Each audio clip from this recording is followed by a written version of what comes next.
முதலமைச்சர் விஜய் தலைமையிலான கூட்டணி ஆட்சி அமைந்த பின் 2300க்கும் அதிகமான டெண்டர்கள் ரத்து செய்யப்பட்டுள்ளன. கூடுதல் விலைப்புள்ளி கோரப்பட்டதால் டெண்டர்கள் ரத்து செய்யப்பட்டதாக கூறப்பட்டது.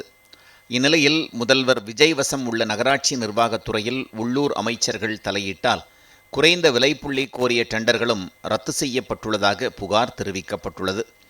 டெண்டர்களை ரத்து செய்யவே 2 மாதமாகிவிட்டதாகவும் கடந்த ஜூலை மாதம்தான் புதிய டெண்டர்கள் வெளியிடப்பட்டதாகவும் நகராட்சி நிர்வாகத்துறை அதிகாரிகள் தெரிவித்துள்ளனர்.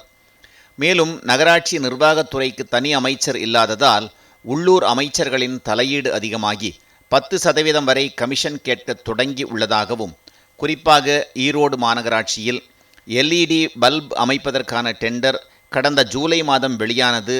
அதில் அரசு நிர்ணயம் செய்த விலையை விட 25%க்கும் குறைவான விலையை கோரிய நிறுவனம் தேர்வானது. ஆனால் அந்த நிறுவனத்துக்கு பணி ஆணை வழங்கவில்லை. மாறாக உள்ளூர் அமைச்சரின் 2 சகோதரர்கள் நிறுவனத்தை அணுகி 10% கமிஷன் கேட்டுள்ளனர். இதற்கு மறுப்பு தெரிவித்ததால் நகர்ப்புற உள்ளாட்சி அமைப்புகளுக்கான பொறியியல் கையேடில் உள்ள நியாயமற்ற குறைந்த விகிதம் என்ற விதியை பயன்படுத்தி டெண்டர் ரத்து செய்யப்பட்டுள்ளது. அதே ஈரோடு மாநகராட்சியில் கட்டுமான பணிக்கான டெண்டர்களில் 25%க்கும் குறைவான விலைப்புள்ளி கோரிய நிறுவனத்திடமிருந்து 10% கமிஷன் பெற்று பணி ஆணை கொடுக்கப்பட்டுள்ளது.